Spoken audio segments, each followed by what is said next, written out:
I cannot be the only one who cannot believe that Tua is already coming back. It doesn't make any sense to me. Why would you even allow him to come back this early?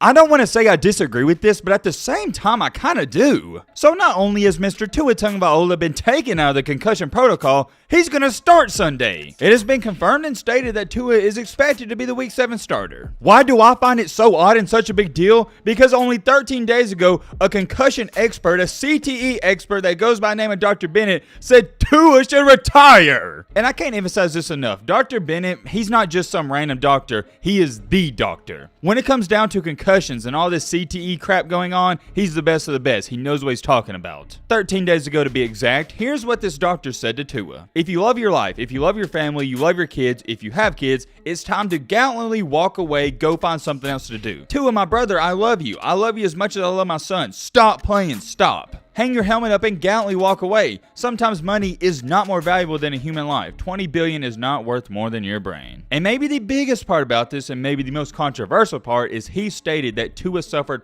permanent brain damage. I think it's safe to say out of every injury you can possibly get, that's got to be the worst. Because yes, an ACL injury, Achilles injury, some of the worst ones out there, they're bad. But if you lose your brain, if you lose your actual sense of thinking, it doesn't get too much worse than that. I mean, a great example is Antonio Brown. Some people have said that Antonio Brown was crazy before the NFL, and maybe he was, but I don't know how you explain what he's doing now. It's got to be CTE. I just simply don't understand how Antonio Brown, who was a humble kid in his first couple of years in the NFL, has turned into what he has today. There is a possibility maybe it's not CTE, maybe he just got a lot of money and became an arrogant a-hole, but I think CTE had something to do with it. Ever since that one hit he got from Vontaze Burfict, if you know, you know exactly what I'm talking about. AB, which is Antonio Brown, has not been the same. Anyways, getting back on track with Tua, just take a look at this headline. Dolphins Tua Tagovailoa out of concussion protocol and playing 2 weeks after second head injury. Just reading that out loud, it doesn't seem like a great idea to me. Maybe y'all feel a different way. And you want to know what's crazier about this? I heard there was a chance that he was going to play last Sunday, which was only yesterday. Here's what Tua's head coach Mike McDaniel had to say. In these situations, you are relying on all medical advice and what people can do, and what we've been told is he can go out and throw and do some individual work this week. So that's exciting for everybody just because, really we just miss his personality. He's a guy that we rely on for that, not to mention all of his play and all that stuff. Interesting. I get it, Mike McDaniel. Tua's your star quarterback. You want him back because without him you're 0-3, and with Tua you're 3-0. But, and I'm asking you guys in the comment section, please let me know, doesn't it seem like we're kind of rushing this? It's not like Tua's 40 years old. This guy's still a young kid. I don't know. If it was me and I was running this team, I would say at minimum, he's got to sit out for 6 weeks after what happened. I get it 100%. Your job's on the line if you're the head coach. You got to play the best guys, and you have the best chance of winning with Tua playing quarterback. But at the same time, you got to look out for their safety, right? And here's another thing I need to address. A lot of people are going to say in the comments, well, oh, Matt, if Tua says he's okay, then what's the problem with it? Oh, Matt, Tua says he feels fine, so why should he wait 6 to 7 more weeks? That's the reason we have all these trainers and medical staff, to prevent the players doing something they shouldn't do, even though they feel like they can do it. I mean, come on now, let's just be real here. If it was up to Tua, more than likely, he would have played the next week. There is one thing you've got to understand about Tua. I've been keeping up with him since 9th grade when he was in high school, so I know this about him. He is the ultimate competitor. He's going to do whatever it takes, and he plays through so many injuries that people don't even know about. Unfortunately for Tua, to go along with that, he is one of the most injury-prone quarterbacks in the NFL. And it's not just the recent injuries in the NFL, it's dating all the way back to Alabama. I'm wishing him the best of luck, and I'm excited for him to come back whenever he does, but I can't be the only one who feels like it's just a little bit too early. But hey, what do I know? Maybe I'm gaslighting this. Maybe I'm overthinking it, and maybe he's A-okay. But,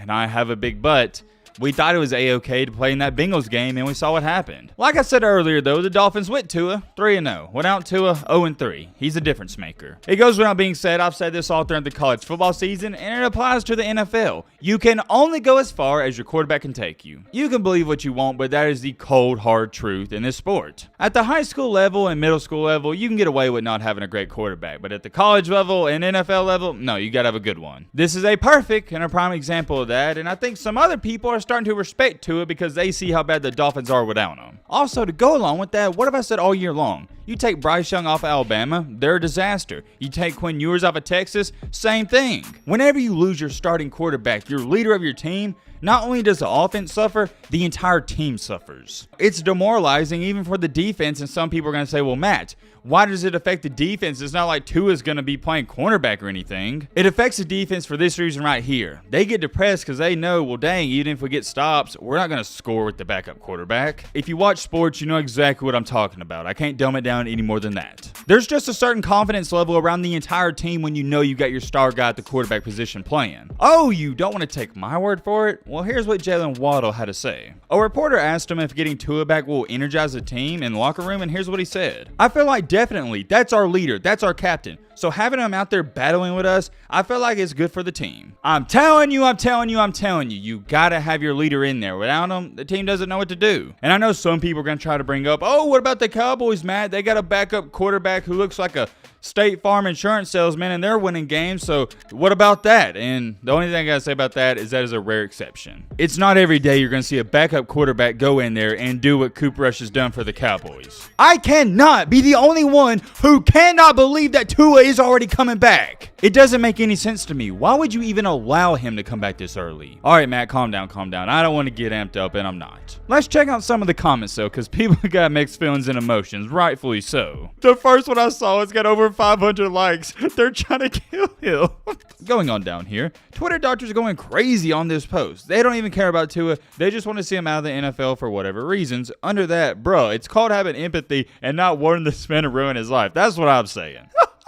Somebody said this man is going to be licking windows by the time the Dolphins are finished. Oh, okay, here's an interesting one. Somebody said, I don't trust this. Miami just why? And I'm kind of in the same boat. And under that, he's been cleared by 4+ specialists, many of which are so unrelated to the Dolphins that they aren't located anywhere close to the state of Florida.